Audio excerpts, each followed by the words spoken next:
We're coming off of God of War 2018. How do you top that? How do you deliver something that players will love maybe just as much as God of War 2018? The pressure was tremendous.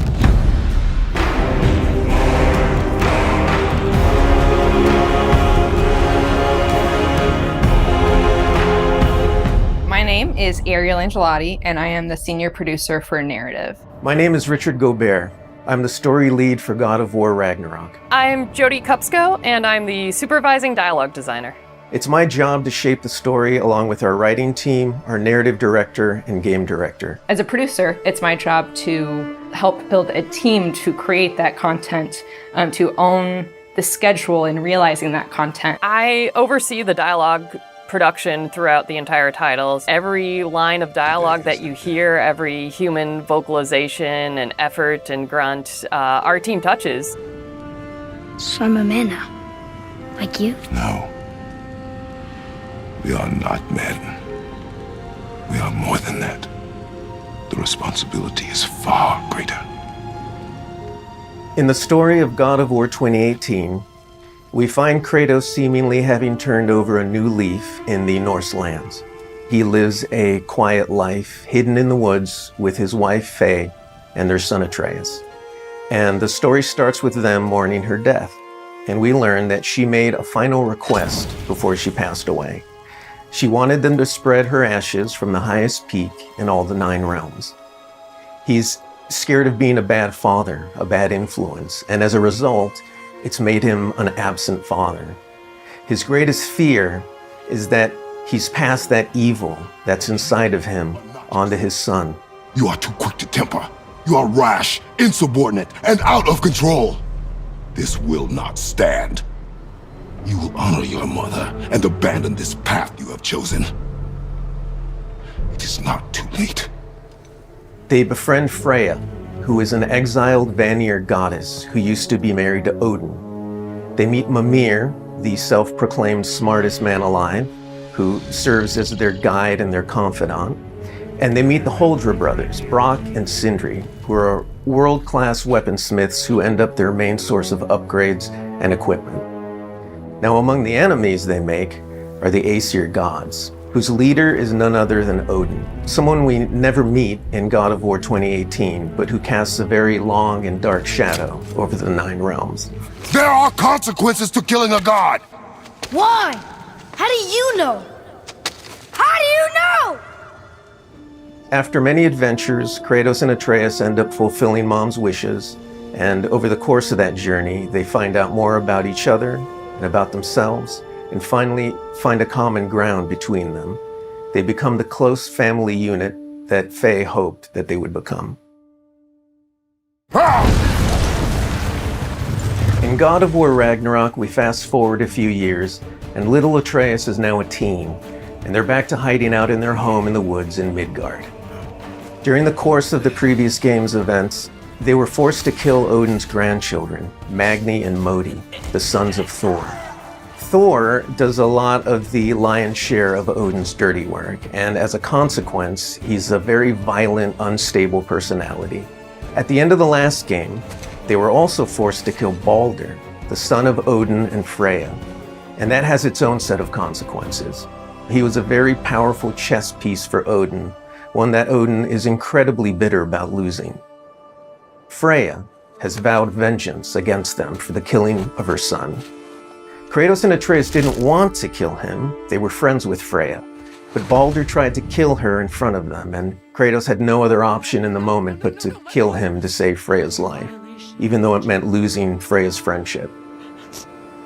I will parade your cold body from every corner of every realm and feed your soul to the vilest filth in hell. That is my promise. He saved your life. He robbed me of everything.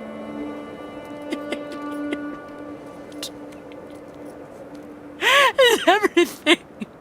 His death is also foretold to bring about Fimbulwinter, which is a brutal 3-year winter that is then followed by Ragnarok. It's an apocalyptic war between all the Norse gods, the giants, the dwarves, and the elves, and an army of the dead. They're all destined to fight in a battle that basically ends the world. Kratos is understandably worried about his son and what it means for him. You get to go on this journey with how Atreus grows into a young adult and how Kratos grows into his next era in his life, and really see kind of the parent that he's striving to be, but the person he's striving to be. I find that tale so incredibly relatable. We had started shooting plenty of content before the pandemic hit. In fact, the week before we all went work from home, we were doing a shoot. I remember being on and off that set, running back to the office and having to talk to studio leadership about what was going down and how this was going to impact us moving forward. And those were trying times. For us, it was a very unique challenge because we had to bring in actors and we had to record them. And so we had to look at different ways of adapting our typical motion capture process and dialogue recording process so we can continue production and continue at the quality that we wanted for our players and our fans. We had some actors stand in for other characters, actors who were already, who were like core to one of the scenes, might just be able to play a background character in another scene to be able to avoid a situation where too many people were on set on any given day. We avoided compromising the story that we were trying to tell as a result of the pandemic and these limitations that we had to deal with.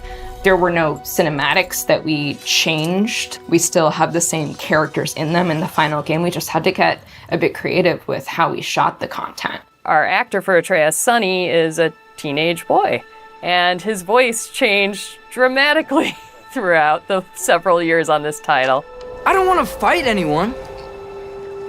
I just want answers. We had to go in and even out that performance so it sounds like it took place over a short period of time. That was a unique challenge on this one. The prophecies say Fimbulwinter leads to Ragnarok.